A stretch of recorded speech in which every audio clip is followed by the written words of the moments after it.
Hello friends, welcome to the Ekalavya Universes.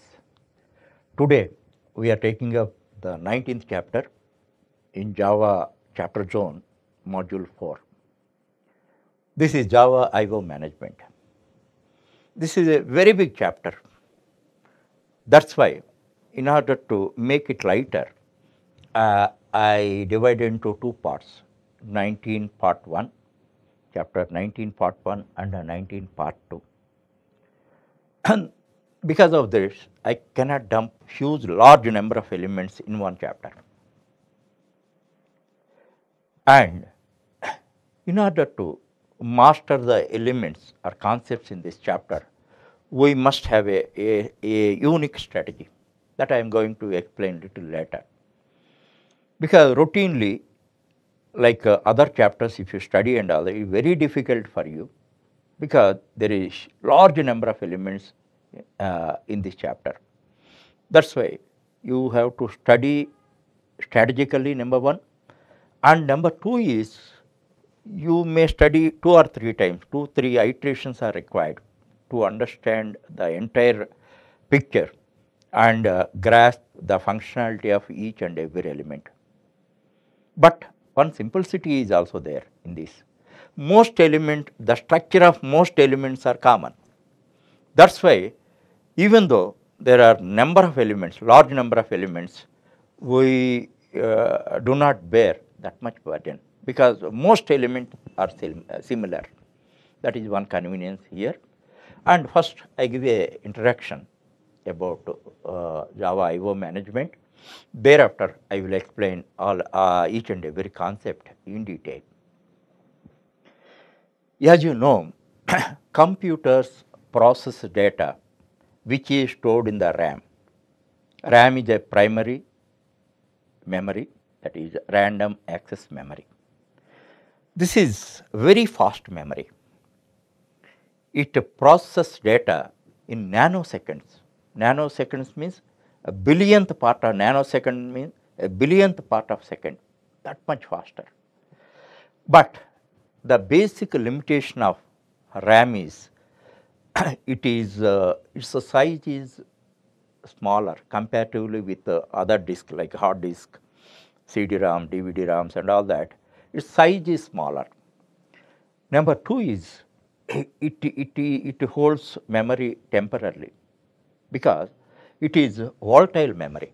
Volatile memory means if you remove the power from the system, whatever data you stored in the RAM is lost.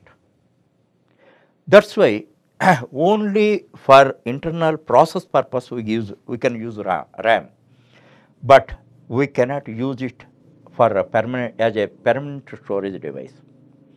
So for storing data permanently for the future reuse, we require secondary storage devices. What are the secondary storage devices? Those are hard disk, CD-ROM, DVD-ROM, etc. and all that. Those are secondary storage devices. The limitation of secondary storage devices, those are not that much faster as RAM. These are slower devices. However, we don't have any alternative. That's why normally we have to reuse the data, and that's why we store it permanently. That's why we use secondary storage devices. As far as secondary storage devices are concerned, we cannot dump data as a heap. we have to store data in compilation units, that is called file. In the form of file, we can store data on a secondary storage device. What is file? File is a named location on a secondary storage device. Named location on the memory location. We can store data in that, and at the same time we can retrieve data in that. That means we can perform I/O operations on a file. For example, you are studying CSE, engineering CSE group, and in third semester, your class consists of 60 members, 60 students. All the data, all the relevant data of the 60 students, you want to store in one place. That is called a file. A file is a named memory location in which the related data is stored. That you have to understand. In Java, Java file is a compilation unit. As you know that, what you compile, actually a source file like room.java, that is a source file, you compile. After successful compilation, a byte code is formed, that is dot class file. Like that, everything is a file. And one more fact you have to understand, file is the compilation unit in Java. Not only that, as Java is a true object-oriented programming language, everything in Java, whatever Java technology acts upon, is an object. That's why a file is treated as an object. And at the same time, you have to understand one thing, stream. Actually, this is a file, this is another file. Let us say this is a source file, this is a destination file. From this file to that file, the data should be transferred, transmitted, or transported. For that purpose, we require a conduit or a channel that is called stream. Java treats streams also as object. So, Java treats file is an object and stream is also an object. That point you have to understand. Thereafter, one very important point is, in Java API, application programming interface, there are one package is allocated for this, and for all I/O management, all I/O classes, that is Java I/O package. This package is very big package. This consists of 70 classes and subclasses, subclasses, and 12 interfaces, and they contain hundreds of methods. In this case, you get a doubt. For performing simple I/O operations, why that many classes, interfaces, methods are required? You may get it out. Only simple reason is specialization and improving the efficiency of our I/O operations. Actually, in this context, a brief explanation I have to give. All these streams are unidirectional. Unidirectional means one-way traffic.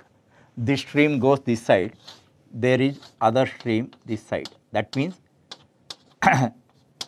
this is called input stream, this is called output stream. So, as it is one-way traffic streams, unidirectional streams, one type of streams are required to be divided into two types, input streams and output streams. That is one reason. Second reason is, for the sake of improving the efficiency of I/O operations, characters and other data, for character data and other data, different classes are created, because the nature of character data or text is different, other data is different. That's why all classes are again divided into two groups, character oriented classes, byte oriented classes. First, input stream classes, output stream classes, character oriented classes, data oriented classes. Thereafter, further specialization for arrays, a special set of classes, because the nature of arrays are different, nature of strings are different. For creating, improving efficiency of our I/O operations, buffer classes are created. Those are specialized for improving the efficiency of I/O operations, buffer classes. For file sake, a different set of classes are created. For parsing, converting characters to bytes and all that, parsing classes are created. For the sake of objects, object means a complex variable For that, a specialized class are created. In this manner, for every different type of elements, different set of classes are created. Because of this, at study level, the learning curve is very high, no doubt about that, because huge number of classes. But once you understand that, you can perform IO operations very efficiently. And as I told you already, most classes, most elements are similar.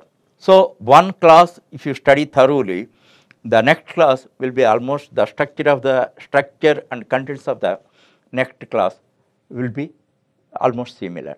That is why if you study strategically, you never feel that much burden, but size wise no doubt is very, very vast. So, we have to study the elements in this chapter very strategically, and one iteration may not be sufficient, 2 or 3 iterations are required to master all the elements in this chapter.